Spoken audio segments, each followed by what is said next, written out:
All right. I think the magic has happened and people can join. Let's see. Yep. Very good. People are joining. Good morning, good afternoon, good evening, depending on where you are. Get started in 1 minute. Let's do the things. All right. Should have my slides up here. If not, please holler. Let's go ahead and get started. Thanks everybody for coming. This is Tokenomics for the deeply skeptical. My name is Amy Carrillo Cotten, and welcome. Thank you for joining. I have with me here Ed Quick. And Ed, if you want to introduce yourself, let everybody know your background. Sure. Hi, my name is Ed Quick, and I'm a technology leader. Been in the industry for a few decades now. I guess most notably worked with SurveyMonkey in its early kind of startup days, as well as several years at AWS for Amazon. And then most recently, I was working for cars.com. Awesome. I'm also joined by MC Johansen. MC, you want to introduce yourself as well and your background? Sure. MC Johansen here. I am actually with Uplevel, but I've spent the last decade plus working for with devs on systems such as Old Day Puppet, Circle CI, Docker, so all the sort of things that developers use to actually build their tools. Awesome. And I will just give a quick intro. I am Amy Carrillo Cotten. I work as the director of transformation at Uplevel, also with a decade plus of technology experience and mostly in driving change at large technology organizations, which has been really exciting in the age of AI. Just some housekeeping things as we get started. Feel free to drop the questions in the Q&A and we will try to monitor those and we'll have some time for Q&A at the end. So let me talk a little bit about what the agentic SDLC actually requires. One of the things that I think gets lost in the conversation is the complexity of this transformation. There are several axes or surfaces that we talk about, the transformation surfaces. So certainly there's a newish surface around the context ecosystem, which is the ability of an organization to capture context so that it can be ingested by both engineers and agents, which is a really difficult loop to capture for most orgs. The technical foundation becomes even more important with AI than it was before. So Ed and MC and I have talked a lot about how CI/CD is an important prerequisite for agentic transformation. And of course, the agentic systems themselves, which is something that's, I think, where part of our conversation is going to be focused today, is how you manage the AI architecture, AI ops. What does that look like?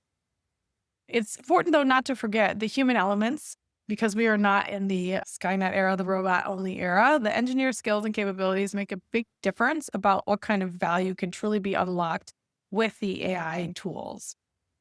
That being said, the engineers are not the only determinant. And I think things that a lot of orgs miss are the importance of team design and organizational structure and what that needs to look like in the future.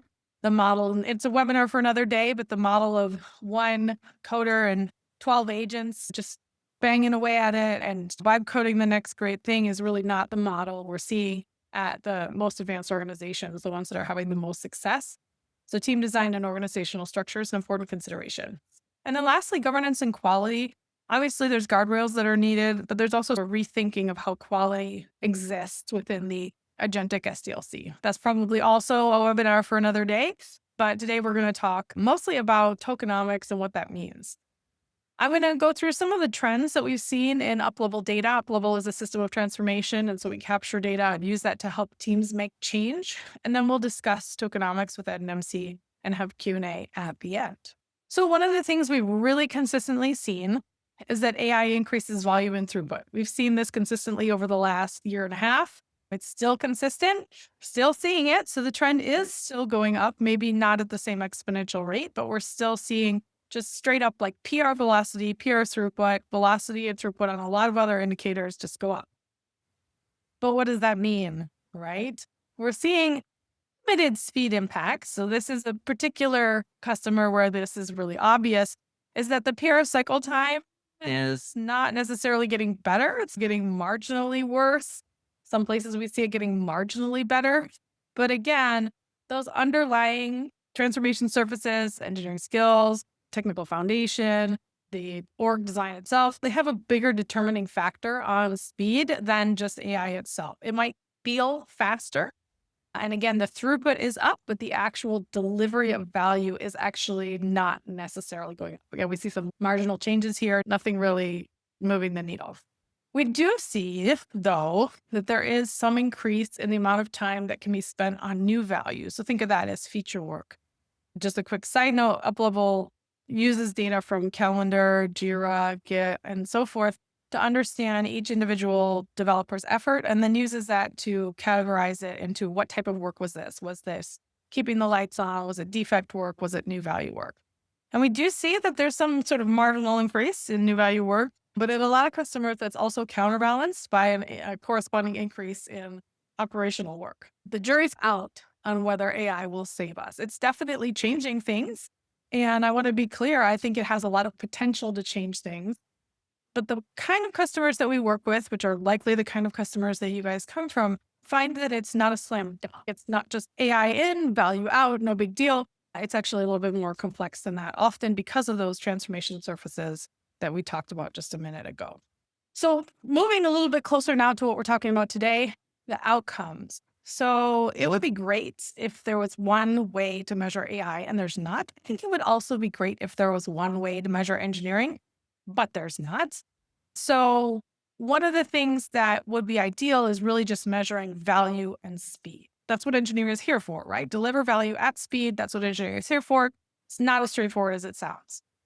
It would be great if every engineering organization had a clear through line of thing shipped, diffs committed to customer adoption metrics. It doesn't usually work that well. And there are ways to get closer towards that. So one of the things we use at customers is looking at the ratio of that new value work versus operational work, and also the amount of time being spent on the strategic OKRs, because we can categorize developer work by the different investments. So those are some ways that we can look at value delivered, because that's the ideal directionality of the outcome measures we want.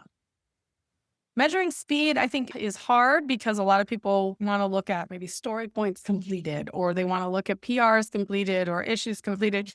And really the idea is to get closer again to outcomes, closer to what a customer would recognizably say, yes, that made my life better. And so feature delivery speed would be the best thing, but most companies don't have a strong discipline on an epic is actually always equal to a feature.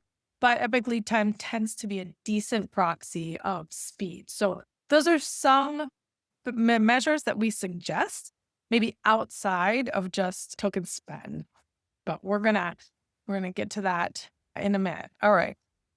Let me stop sharing and we're gonna move into the conversation that we have for today. So let's open it up. So we just talked about measuring outcomes, and we've seen it really clearly in the industry.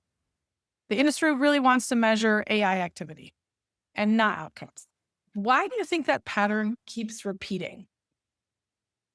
Yeah, I think right now it's a maturity problem, right? Like I think in time we're going to get better at this, and there's going to actually be like more of established practice to follow. But out of the gate, it's how do I tell if my engineers are using this? And we ran into this in my last role a lot of how many active seats do we have, and everybody wants a seat, and or depending on the licensing model of the vendor, you'd be like, okay, I have 200 seats, but only 10% are active. And what other things can you look at when you're trying to onboard a big organization? Tokens are clearly where the bill is getting generated and what's actually a correlated one-to-one with your cost increase. And we went through rounds and rounds of forecasting for budget. Right now it's 5,000 a month. And then 6 months, we think it'll be 10,000 a month. Okay, 6 months, it's 150,000 a month. How did we get here? And then clearly the token usage, yes, we can measure that and it's costing us a lot of money, but it's not one-to-one attributable to the value to your point. So I think the reason it's the easy trap to fall into because it's there. And to your point about what is it you want to measure and the metrics that count, if you don't already have metrics that you care about and you're anchoring things off of, you're like really stuck in a guess and check. I think it might do this. Maybe I have some sort of a correlation with I can say, oh, we added AI and I think this went faster. We had more PRs or we had more things shipped. But if that's basically causing instability in your applications or more customer issues and more customer pain, it's really not a win. It's a counterproductive indicator. So an anti-pattern of adding AI to your workflow. I think, oh, go ahead. No, go ahead. I think the other one early on, we were dabbling, or one of the early metrics that a lot of us have. Yeah, AI gave you this thing. Did the engineer accept it or not? And it's okay, it's 10%, 15% acceptance rate early on. And engineers are like, yeah, it's helping me go faster. But the reality is we weren't seeing the needle move there. And so it really was like, you have to look at it a little differently and dig into specifics. And I think everything with AI is about specifics and context, right? It's like, how do you narrow the scope to make it measurable and make it effective too and cost effective? Absolutely. Nice. I think that, go ahead, MC. Oh, yeah. And I think also we're saying, like, as Ed mentioned, that it's new. Like, we don't know what exactly to measure because it was exactly, let's start measuring lines of code. Let's start all these different things. And then you also have leadership incentivizing, get on the leaderboard. Who can use AI the most? And what is your token count? And all of those things. So you're getting mixed messages in both ways of being like, oh my gosh, you're spending all the money that we told you to spend, but stop doing that now. So it gets a little Absolutely. interesting. Yeah, we saw that initial push for adoption. And so the metrics that you use for adoption are maybe not the metrics you want long term for outcome. That's a really great point you're making, MC. And yeah, it's your point about it's available and easy to measure. And if you don't already have a really strong value measurement practice, what's the fallback position? It's just, it's what's there. And again, it seems like a natural transition from those adoption metrics. But as we're here to talk about, it's not necessarily the right answer. So lots of words that we talk to want AI ROI, but again, haven't really gotten specific, haven't internalized that for that their own context. They've heard the main stage talks, they've read the blogs, but they're on the Reddit threads. How do you get that definition of AI ROI correct? Who should be involved in setting that definition of AI ROI? Yeah, this is a fun question, and I'm really looking forward to hear some of your opinions too. But for me, I approached it taking a page out of the Amazon playbook and AWS side of things, or working backwards, where it's like I needed an outcome defined up front. So there, you basically will write a thing called a PR FAQ, and it's basically a press release that you ship out. That you basically use it as an exercise. I wrote the press release of the thing that I announced the day that I shipped it, but you haven't shipped anything yet. You don't know. You're just hypothesizing at this point. We think we're going to do this, and here's the FAQ that goes with that PR. And so you're kind of getting to this place where for every project, especially if you're going to implement AI in your delivery cycle, you kind of have to have a thing. When we're done, this is what's different about it. It looks like this today, and here's the pain points and the paper cuts we have in that system. What if in 3 months it could be different? And then it's really okay. If I talk to my engineers and I talk to my product partners and I talk to the other stakeholders, to your question about who needs to be at the table, like you kind of got to get that collective list of these are all the things that we wish were better or that we wish we could do or that we haven't been able, or our limits, challenges. And then it's an exercise of refining that into kind of a prioritized set because you can't do everything all at once. AI will help you do more things faster, but adding chaos to that system is rarely going to be improved state if you have just a lot of loose ends and unspecific guidance and context for AI. So then it's okay, if you want to say hypothesize what your top things are, and it might be like your time to resolution, or it might just be your throughput, then getting that in front of the right team to actually go implement those specifics based on those guidance and refining that as you go and making sure that you're keeping a deliverable scope in mind. Right. Like it's super easy to be like, well, AI can help me do this thing. So I'm just going to ignore like the traditional iron triangle mindset and be like, well, I'll just keep adding scope because AI lets me. And it does, but you're going to add cost with that. So I think keeping that definition really clean and then making it such that you can grow from it. And then constantly as you're developing in that or adding to that workflow, checking in with your teams and your stakeholders. I like to take the practice of retros from Agile and just apply that to my AI implementation. So what's this week, what worked well with our AI implementation for this problem and what didn't? Like where do we need to adopt or adapt our plan or maybe evolve the way we are approaching this? So yeah, that's kind of the way I think about it. Absolutely. How about you, MC? I think it gets interesting with that of, as you mentioned, the adaption. So, okay, everybody has to go use AI and we're just looking to see, are you using it or not? But now we're all using it. How are you using it? And I think one thing we need to remember too is the different ways the teams are using it. Are you using it for code generation? Are you a QA person and using it for debugging? Are you using it for documentation? And those all have different use cases and different metrics that should be associated with it versus just checking the box for, yes, I've used AI and it's generated this much code. And as Ed mentioned, of what's the acceptance rate of the code it's written, or did somebody see real eyes on this code ever and things like that. So I think it varies really on the usage as well that people need to It, be thinking about. and I think there's a big risk, and we'll get into the cost of this at a larger org of, you talked about like document generation or QA testing, of not sharing learnings across teams. And so you're basically using different AI tools or different approaches and building different skills or different agents that have 89, 95% overlap of doing the exact same thing, but there's no governance or sharing of knowledge. So teams are basically stuck in their silos and they're not leveraging the wins of each other's teams and or learning from the mistakes of each other's teams. And that's some cultures are really great about that. And that becomes like a huge accelerant where they're like, okay, this team built this cool thing. We're going to add it into our skills repo and everybody can just take it and run with it. And other teams are like, well, we built this with some other product or some other vendor and we use this, you use that. And you start to lose a little bit of that synergy. Absolutely. I think when I think about who needs to be involved in the AI ROI conversation, I completely agree that at the tactical level, like MC was talking about the use cases, there's some conversations that need to be had. But for me, where I've seen this go off the rails really before it even starts is just a fundamental disagreement or difference of opinion in what ROI even means for engineering. I've seen leaders who really truly believe that their job is just to run the factory floor as efficiently as possible and really don't feel sort of an ownership or accountability to value. They really necessarily would say that PRFIQ should be done uniquely by product management, whereas there's just not that co-ownership. So I think AI will continue to push on the boundaries between product and engineering. And so I think engineering leaders fundamentally need to figure out where they stand with regard to value and with regard to product management so they can start to have an AI ROI conversation that makes sense. Because if the AI conversation, again, from a leader who's just in that factory floor sort of mindset, which really becomes a cost mindset, that's going to be a race to the bottom, right? Like it's going to be an AI ROI conversation that's dominated around cost, that's dominated around tokens. It's going to be a race to the bottom. It's really not about the upside. And it's really not about how engineering is transforming in an agentic way to provide more value. It's just about like, can you do it cheaper? And Yeah. so I think it's really important that there is a strategic conversation as well as a tactical one, because yes, there definitely needs to be tactical conversations around, are we sharing this learning?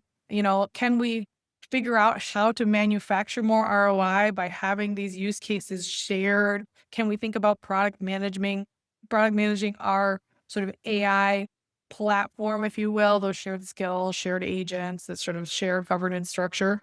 But there, I think there also really needs to be a strategic conversation around how does engineering deliver value at all? Yeah. Yeah, I think it plugs really well into the kind of platform engineering developer experience ecosystem, as it were. Because I think we do it the rate of proof of concept work with AI is astronomical now compared to a year ago or 2 years ago. But, realizing that having a strategy and levers to pull to make it cost effective and take the 30 things that were POC'd and decide on the 2 that you actually wanna scale and make real, and then getting your organization to understand what that looks like, which is probably a whole 'nother talk because like, scaling a POC is not trivial, and AI doesn't do it for you for free or instantly. But that to your point about the levers to pull, like when all of your teams are basically just trying to onboard and learn how to do things, like they're generally not thinking about, should I be looking to change my methodology here rather than just using the API tokens from my vendor to actually, okay, let me go look at my cloud providers and what services can I then basically capitalize and prompt caching, RAG models, all those things to basically like tweak and tune and get to a place where, okay, I'm not seeing that massive spend. I'm starting to see a more normalized and a predicted cost. So I completely agree. I really think the AI ROI conversation has to have a platform component to it. There has to be some platform thinking there. I will be a little bit more opaque in saying that I think some platform teams have maybe misunderstood the role of platforms now that we're 10 years on from DevOps. And so I don't know that it necessarily lives with, quote, the platform team, unquote, in all caps. But I do know that there has to be a platform thinking involved in that ROI conversation, because otherwise we won't get there for sure. I could talk about platform teams and AI all day. So that's a whole other talk. But let's talk about an experience that you had specifically, Ed. So you ran an AI program and you took a large engineering team to 300% productivity improvement year over year with fewer engineers. So talk us through what made that work and how you balance spend and experimentation, like you talked about. How did you get those results? Yeah. Yeah, I think that sounds really great. It was really great, but it took us a while to get to that place. And so to set the stage a little bit and to be fully transparent, like I think most other companies early on, it's a FOMO race of, oh my God, this team is doing this thing and there's minions and there's factories and I'm missing out. And there's this, but there's also this big FUD problem, right? Whereas we want to do this thing and then you have legal and security. We're like, wait, what? And so you muddle through that with getting people onboarded and all the different products and testing all of those. And we did just that, right? We spent probably a year with different teams trying different things and trying to build relationships and get contracts signed and on all of that work, which ultimately led to a place where we were starting to see increased spend, but not really seeing increased value, and like even feature wise, and that's a whole different topic on how to build AI features, agentic features. We did a lot of stuff early on, super proud how fast we did it, but customers didn't like it because nobody bothered to test it. Do customers want this? No, but everybody has a chatbot, so we're going to build a chatbot. Like that conversation happened in multiple teams. So I think that led to a place where we decided as a tech org, really, that the business was going to do a lot of stuff regardless. And that was scaring us. And we were going to get overrun essentially. And we wanted the company to lean into this. So we just decided to sponsor essentially an AI month. And this was going to basically be like, we'd have different vendor presentations. And we did, I think, 5 or 6 different presentations with third parties and vendors coming in and talking to our whole org, not just engineering. And then it culminated that in a hackathon. And we had a week-long hackathon open to the whole business.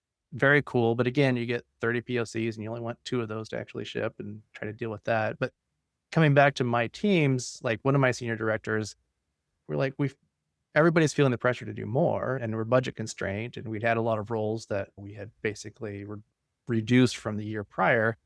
And so we're like, well, what can we do to actually measure the impact in our org? And so we basically proposed an experiment and made the hypothesis that if we actually tried to focus AI to some of the most time consuming or painful spots in our software delivery lifecycle, that we could see increased productivity if we're measuring like just throughput. This is a team. And so we identified 2 teams to start with to run this experiment. And these teams had a decent backlog from a product standpoint. We had a good PM and we had, generally speaking, 3 sprints worth of runway in front of us and a healthy tech debt backlog. So we're like, okay, there's plenty of work to do here. So we're not going to run out of work. And that's a good thing. And so we basically brought in one of the most trusted engineers in the org, which I think is critical to AI adoption and success, is you got to have engineering leaders that are hands-on, that are the culture drivers, like people trust them versus the brilliant jerks. The brilliant jerks telling you to do it because he said so is just never a good thing. And so we brought in an engineer and we stood up essentially a set of skills that helped in our automation around Jira ticket creation and then automating the read from those tickets into initial PR creation. And then also some like basic code review helpers. So things like security or best practices, syntax, whatever. We basically created some automation skills around that, put it all in a repo, and then exposed that repo to those 2 teams. Going forward, we're using this. Here's how you're going to work with it. Got the managers of those teams on board, got the principal basically embedded with them for their first sprint. And said, we're going to measure these 4 or 5 metrics that we had identified ahead of time. So our time to ship, time to glass kind of things. And went with that, let it run for a sprint.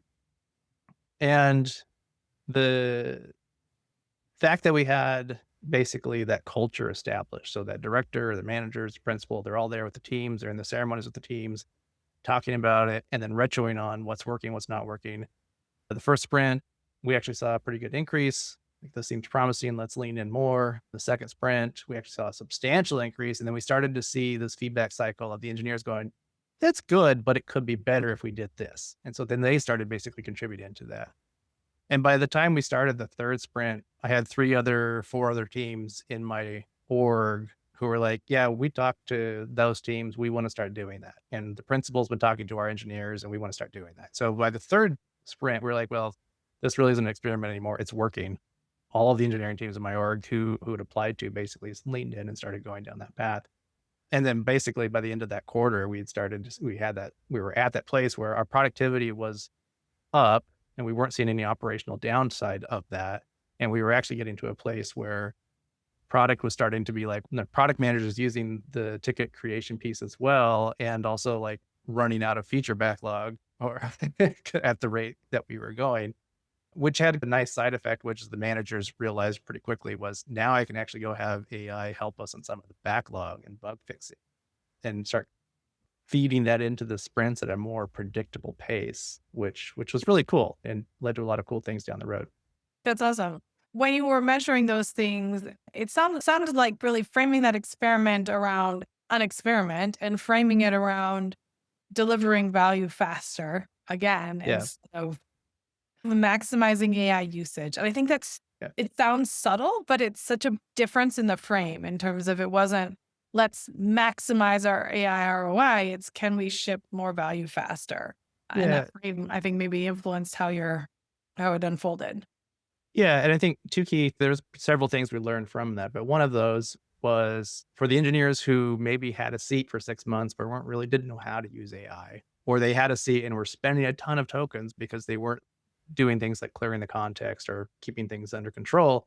They now had a subset of here's the skills, here's the MCP servers, here's the path to follow for these four things. So if you're doing one of these four things, this is the way we want you to do going forward. And they weren't basically working with as much ambiguity anymore, right? They had a trail and a run book essentially to follow. And so they were able to learn how to use AI effectively by doing that. And then it's once they understood that, they're like, oh, I have other ideas I can contribute. And so that was really cool. The other part of that was, okay, we're doing this now with their own tokens and we're seeing a moderate uptick in our usage. But compared to the rest of the company, our usage was very low because we had established some boundaries. And then we took it one step further before everybody else as well, which was, okay, we're going to stop using the unnamed vendor API and we're going to shift everything into our cloud provider's implementation. So we can then take advantage of the cost savings for our enterprise discount plan, and we can standardize that and actually have more structure, do more caching. Early on, we were like, great, let's optimize the spend on this because we know these 5, 6 things are working really well. That makes total sense. So I'm going to move to the next question that's, I think, related. So we're coming out of this FOMO era, or maybe are still in it for some people, because it definitely has been a climate of adopt AI or else. I Yeah. think this year, particularly, a lot of orgs are feeling the outcome of that decision. Like they've definitely adopted it and are now trying to deal with this constrained token budget.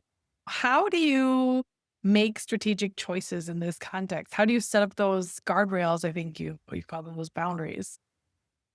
Yeah. And it's a tough one because you now have basically not just engineering and product coming up with stuff, right? You actually now have all the company adding to the funnel of potential things to do.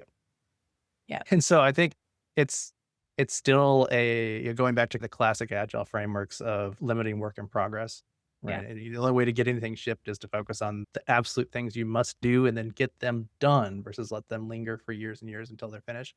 And so it's really a real talk conversation with your business, but now your stakeholder audience has increased. And so you have to have some semblance of a central body that is saying collectively, and businesses do this through your OKRs, your KPIs. Our key objective is this. Of all of the potential things we can do with AI, stack rank those against your key objectives and which ones you think have the most impact. And getting alignment on that, because while you can do a lot more faster, I would rather have my teams using AI to get one thing completely done fast versus 5 things a little bit faster, but I still don't get them all done this quarter. Right? Tell me the 3 things you must have this quarter, and I'm going to focus my AI tokens, my creative energies around getting those 3 things done. And it's good to know the context of the other things we want to do now, next, later.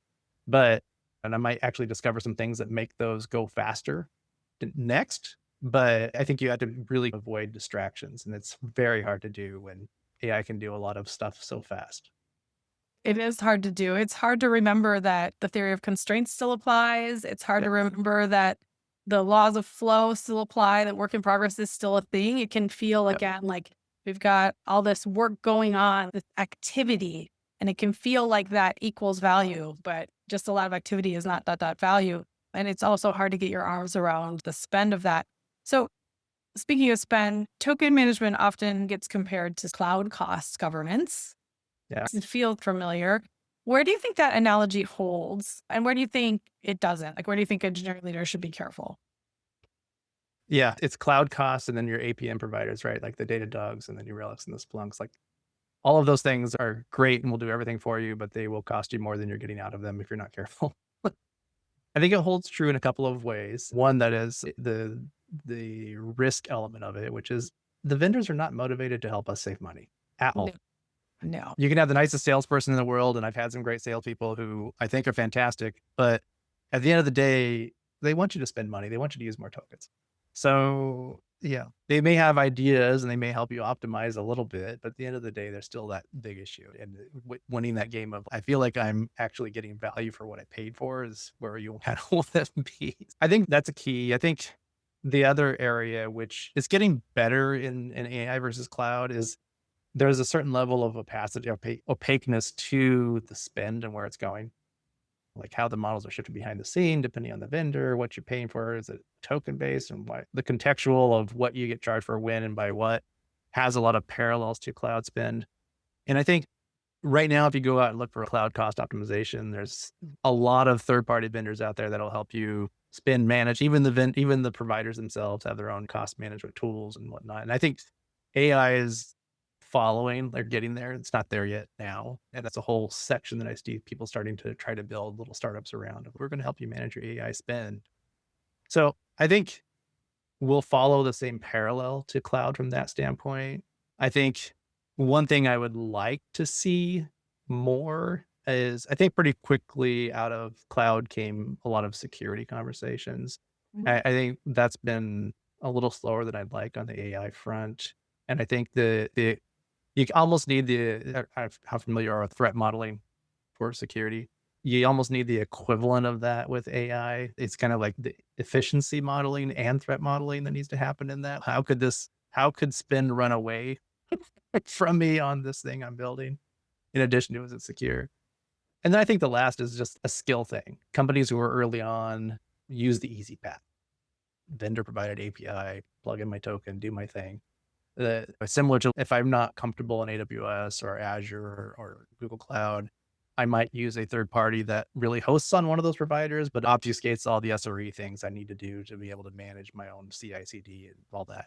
I think that level of maturity and understanding of the AI vendor, some companies are getting there now. Other companies are trying to get there. As you get more experience, just like cloud, you want to do it yourself.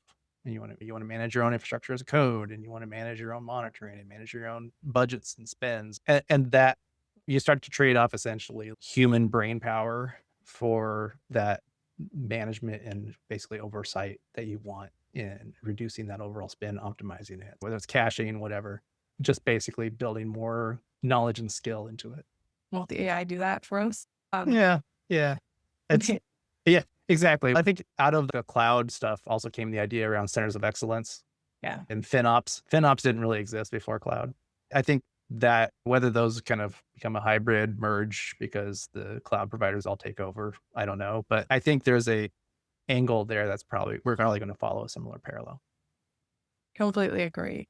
So this is my last question before we go to Q&A. What's the conversation that engineering leaders should be having with their CFO about AI spend right now? And how do you, as an engineering leader, prepare the answer before that meeting is on the calendar? Because the CFOs are starting to come asking, like we said, what conversation should they be having and how to prepare? Yeah, that's a good one. I think there's a there. I don't know if people. There's an article a few weeks ago by Elena Verna who works out of Lovable right now, and I had the privilege of working with her for several years at SurveyMonkey, and she was basically challenging all the leaders to basically get their hands dirty and to start using AI tools. And I think there's a little bit of the conversation's not happening with CFOs because a lot of engineering leaders don't have the time. right? They're just busy. You're in meetings back to back to back. And then how are you going to also go figure out and learn the latest thing that just got released when a new model comes out every week and so on? So I think, but in order to have that conversation, you have to be able to present and speak in a language that your audience understands. And I think as an engineering leader, especially a senior engineering leader, that's your peer group, right? It's the legals, the securities, the CFOs, and being able to explain what you're doing, what it's going to cost, and predict that at a level that they can forecast into the budget. And that requires a certain level of understanding and discipline within your orgs of how you're spending, where it's going, where the trajectory, and what you're doing to optimizing it, and what levers you can pull along the way. And I think that to the earlier cloud conversation, a lot of us have done that, and you apply some of the same lessons learned from those journeys to that exercise. And then being able to take that and say, hey, with my exec team, my C suite, this is what we're doing. This is how we're measuring it. These are the levers we can pull. And then being able to update them along the way on a regular basis. How true are you to your prediction and how accurate you are? Because I think at the same time, your CFO is now getting bombarded by marketing and comms and everybody else who's bought an AI tool that is now unpredictable and going crazy. I think if you're the voice of reason in the room in that conversation of, yeah, here's our numbers and this is what we're going to spend and this is where it's going, they're much more likely to trust your engineering leaders in that space and let engineering take more of a lead by example role when it comes to the rest of the company and AI spend. And that might look like getting pulled into conversations with teams you haven't necessarily worked with before, just to have that AI conversation with the vendor in question of, okay, here's what we have capabilities in-house to do with your tool. Let's make sure we implement it in a way that we can take advantage of that versus you offered to host it all yourself and charge us 3x. Yeah, And I absolutely. think with that, Ed makes a really good point about it of the leaders are saying, oh, try AI and get your hands dirty. And I think this is why we're seeing so many interesting, not knowing what metrics, things like that. If we think of most of senior engineering leadership, none of us were working with AI. None of us Yeah. use that in our day to day. Yes, we play with it, but we're not using it all day, every day in our things. So I think that is why you're seeing so many questions of what to have the CFO knowing or things like that, because we just don't know yet how to report on it or how to use it. You have our experienced or old people learning at the same time. Yeah. It's a very much a evolving challenge, right? Absolutely. I think you made a really great point at the beginning, which is showing up as a peer and showing up speaking the language of the business is the critical thing, and preparing for that conversation by knowing what you're going to measure and having the measurements is the right way to walk into that conversation. Yeah. I would love to keep talking about this, but let's answer some questions for the audience right now. So one of the questions we have here is, we have teams at very different levels of AI maturity. Some are deep into agentic workflows. Some are still on the fence about Copilot. How do you govern AI spend across an org that isn't moving at the same pace? Yeah. If I knew the absolute answer, I would probably be making one of those third-party tools right now and this great startup idea. No, I think what I will say is that, yeah, you have to make them aware of how much they're using and what it's costing. And if it's not the engineer themselves and giving them visibility into that, it's the manager. And there was this really annoying thing when I was at AWS where every week we would get a report of all the systems that our engineers and our teams had access to, and we had to basically reauthorize it. Or it may not have been every week, but it felt like every week. And you're like, I don't know what that is. I have to look it up and figure it out. But I do think there's a certain level of shifting that accountability to the manager to monitor what their teams are using and be like, hey, are you aware this week your team spent collectively $1,000 that wasn't in budget? And then why is that? And I think to avoid it being punitive, you also have to have engineers that are engineering leaders that understand it and can help you troubleshoot your spend and optimize it to a place where you're showing a positive change. So I think it's kind of twofold. One, you have to add that transparency at the bottom as well as the transparency we talked about at the top. So like your engineers need to know, hey, I just ran that thing unbounded and it's churning through credits like nobody's business. And somebody just sent me a note in Slack that said, hey, do you know what you're doing? That's not the Slack you want to receive if you're a junior engineer. But I do think you can approach that transparency problem and make some accountability at the manager level, at least, if not just making it visible to the engineers and then giving them a safe space to fail, right? Like Yeah. If you can establish some caps so they can't really hurt themselves that bad, like I did a thing and it triggered a question and I learned from that. Great outcome. I did a thing and nobody noticed it. 3 weeks went by and then the CFO was like, why did you spend $5,000 that week that you weren't supposed to? Bad question. There's a little bit of support that has to go along with that. That makes so much sense. I'm going to build on that a little bit. So transparency is fundamental. The safe space for experimenting is fundamental. And I think something that was implicit in what you talked about was the feedback loop of making Yes. sure, again, there's information flowing to the managers, flowing to the teams, flowing to the CFO. There's just like information cascading throughout the org, which is facilitated by the transparency. But transparency alone is not enough. Like we all have dashboards. How many of us like go in and look at them? Yeah. How can we make sure that information is flowing and those feedback loops are taking place? Because those very same feedback loops help address sort of the different levels of maturity across Yeah. the org. And I mean, candidly, like it's okay for different teams to be at different places. Not everybody has projects, software, tech, business problems that lend themselves to AI immediately. I do think AI can provide value everywhere. I don't want to be on record as saying AI doesn't help everywhere, but I think it can help at different rates. And I think there's also different fundamentals in place for different teams. So making sure Yeah. that there is just transparency about where teams are in general can also help with understanding AI maturity and spend, because a team that is on a stack that doesn't lend itself towards, or is going to have to make a bunch of changes before they can really take advantage of an agentic workflow, they're going to be at a different place for spend, a different set of expectations than the team that started Greenfield and it's just kicking ass. There's just a different expectation there.